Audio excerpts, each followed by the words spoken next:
بسم اللہ الرحمن الرحیم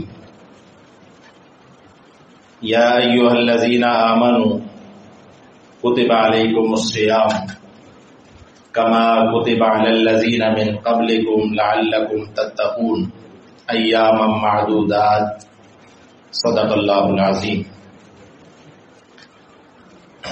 قال النبی صلی اللہ علیہ وسلم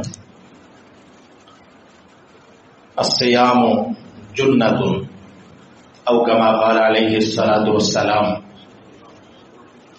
صدق اللہ العظیم وبلغنا رسوله النبی الامی الکریم ونحن على ذلك من الشاہدین والشاکرین والحمد للہ رب العالمین۔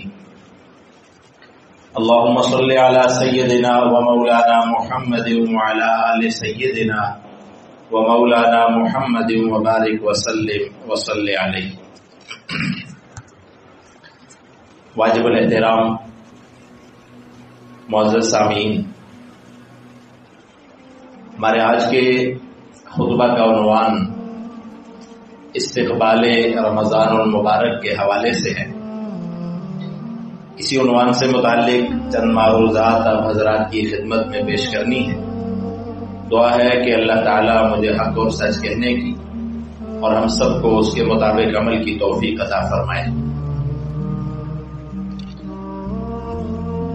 سال کے 12 مہینوں میں سے سب سے زیادہ عظمتوں والا، رحمتوں والا اور برکتوں والا مہینہ انشاءاللہ العزیز کل سے شروع ہوگا۔ سامعین محترم، ہر مسلمان ایمان والے کا یہ شوق ہوتا ہے، یہ چاہت ہوتی ہے کہ اللہ تعالیٰ اسے یہ ماہ مبارک نصیب کرے، اسے رمضان المبارک کی رحمتیں اور برکتیں سمیٹنے کا موقع ملے۔ اور یقیناً جس انسان کو یہ مہینہ نصیب ہوا اور پھر وہ اس مہینے کی رحمتیں اور برکتیں بھی سمیٹ سکا، اس سے مکمل طور پہ مستفید ہوا، تو وہ بہت ہی خوش قسمت انسان ہے۔ وہ اپنے نامہ اعمال میں بے پناہ نیکیوں کا اضافہ کرتا ہے اور اسے اس بات پہ یقیناً جنت حاصل ہوگی کہ اس نے رمضان المبارک کو پایا اور اس سے فائدہ اٹھایا۔ سامعین محترم، نبی کریم صلی اللہ علیہ وسلم خود بھی اور آپ اپنے اصحاب کو اس مہینے کی آمد سے پہلے ہی تیار ہونے کا درس دیتے۔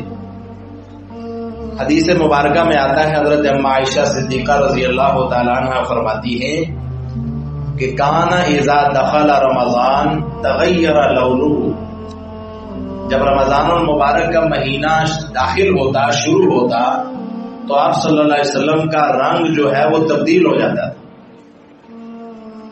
تغیر لونہ، رنگ تبدیل ہو جاتا تھا۔ ہم خوشیاں مناتے ہیں لیکن آپ صلی اللہ علیہ وسلم کا رنگ مبارک تبدیل ہو جاتا۔ کیوں؟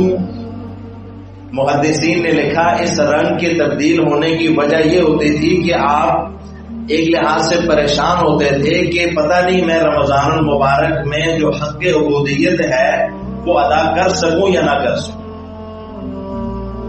اس ماہ مقدس کا جو حق ہے، جس طرح سے اس کو گزارنا ہے، پتہ نہیں میں اس طرح سے اس مہینے کو گزار سکوں یا نہ گزار سکوں، اس لیے چہرہ انور کا رنگ مبارک تبدیل ہو جاتا۔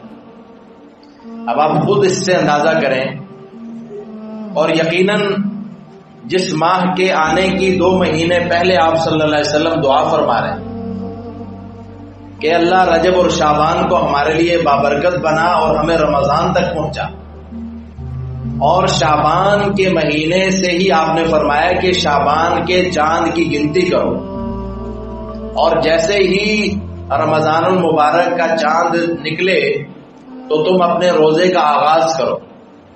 اور جس دن رمضان المبارک کا چاند نظر آیا تو آپ صلی اللہ علیہ وسلم نے حضرت بلال رضی اللہ تعالیٰ عنہ سے فرمایا یا بلال اذن فی الناس فلیصوموا غدا، اے بلال لوگوں میں یہ اعلان کر دو کہ وہ کل روزہ رکھیں۔ اور دعا پڑھا کرتے تھے، ویسے تو ہر چاند کو دیکھ کر آپ صلی اللہ علیہ وسلم دعا پڑھتے تھے، اللہم احلہ علینا بالیمن والایمان والسلامۃ والاسلام والتوفیق لما تحب وترضى ربی وربک اللہ۔ اور یہ دعا اتنی خوبصورت کہ اے اللہ اس مہینے کے چاند کو ہمارے لیے ایمان کی سلامتی کا باعث بنا، ہمارے اسلام کو، ہمارے ایمان کو سلامت رکھ، اور اللہ اس مہینے کو ایسا بنا کہ اس میں ہم تجھے راضی کر سکیں۔